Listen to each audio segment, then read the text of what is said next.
Today, this lecture is going to be about Thoreau and the religious kind of like seer.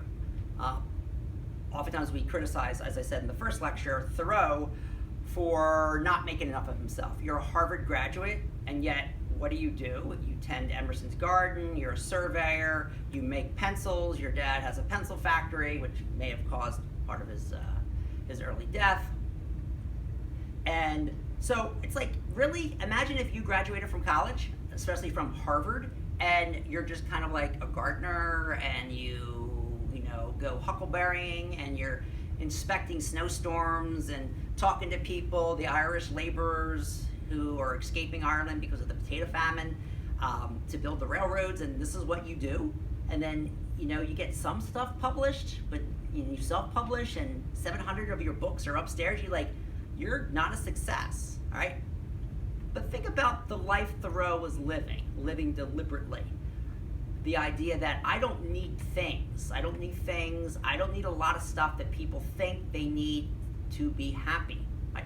And if we look at religious instructors, if we look at the prophets of old, whether it's Muhammad, whether it's Buddha, whether it's Moses, whether it's Jesus, we look at people who, or Yoda in a popular sense, but there are people who, of course, prophets in religion, but also people that we just know by archetypes, like the wise man or the wise woman on the mountain. And what makes you happy? Right? It may not be things. Things will rust, will decay, but what will really, really make you happy? So Thoreau here shares this lineage, this history of you retire from society in order to find oneself. That's why you go on retreat. That's why you might go to summer camp, to get away from technology, to get away from all the problems that you have in school. So you go to camp, you swim in a lake, and suddenly now you're free. And Thoreau's like, why can't I have this every single day, right? So we have this tradition with Thoreau of being able to leave it all behind.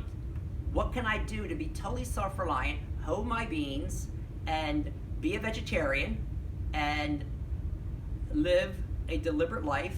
And some people would say, well, that's being selfish. You're not helping the poor, you're not helping your students. He started a school, he didn't like being a teacher. Of course, he didn't want to whip kids and discipline them the way he was expected to. So Thoreau's like, no, I'm going to live life on my terms, right?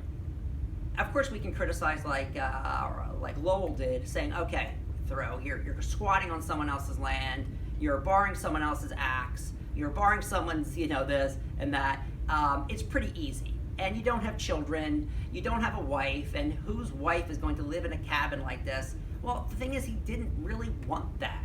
He didn't want a wife. He got rejected. His brother also proposed to the same woman. They were both rejected. It's pretty easy. It's pretty interesting that women do not feature so much in Walden. Don't really feature in Emerson that much.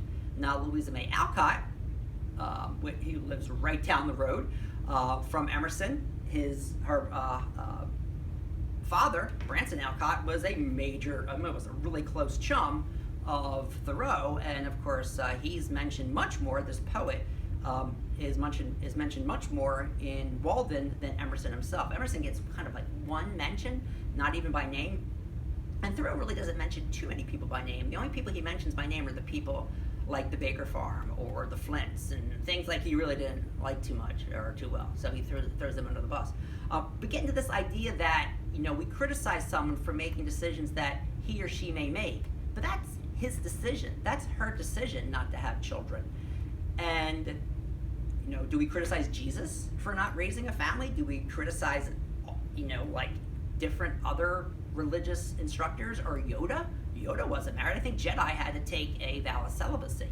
So the appetites of the flesh, sex, that's not really mentioned. Well, we get to Whitman, oh, that's going to be huge, right?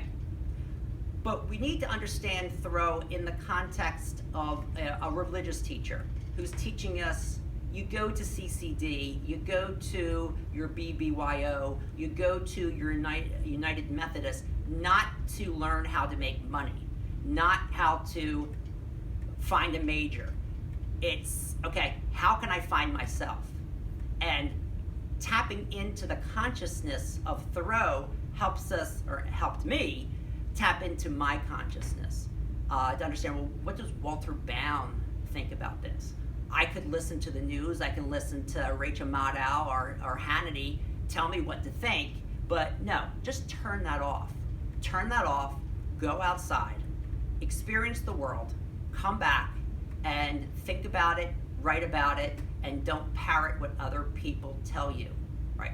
Now, of course, I'm parroting, right? I'm kind of doing what Emerson says not to do, but at the same time, when we take a look at Thoreau's reading great works of literature requires great readers.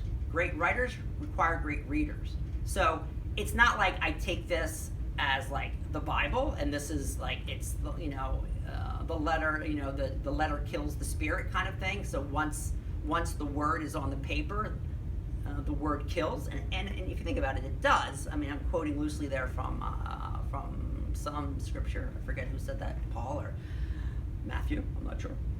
I should have looked that up before giving this, but I'm just doing this on improv. But it's what matters.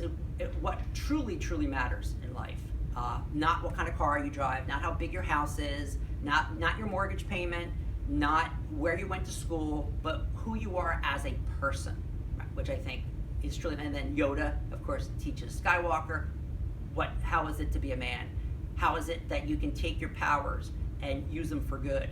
Martin Luther King, using his powers as a writer, as a thinker, as a Christian minister, in order to solve or help dismantle Jim Crow South. Gandhi, the same way, right? All these people who were geniuses, who went up against the man, in Galileo in the Catholic Church, or, you know, Socrates having to poison himself for corrupting youth. And there's tons of examples here. So in order to understand Thoreau, let's understand him in the context of the luminaries that were before him and who came after him and who were influenced by Thoreau. And when you read literature like Walden, you should really do two things. Covino, the famous Italian writer, he says that we should read receptively. So when you wade into Walden, you never step into the same Walden twice. You know, even if I just read this yesterday, I open it up again, I'm a new man. And that's how it should be, right? So we should read receptively, but we should also read resistantly. Like, if you read something that insults your own soul, oh my goodness, this comes right into transcendentalism and Whitman and Emerson and Thoreau. It's like, wait a second, I'm not really sure I agree with Emerson's treatment of the poor. Or when he says, are they my poor? Should I take care of them? You know, self-reliant. You know, you should be self-reliant, not dependent on the government, that kind of stuff. So hopefully this helps you understand Thoreau in a religious kind of luminary, aesthetic, hermit kind of person, but someone who is still very, very connected to his village, to Concord, and the people there.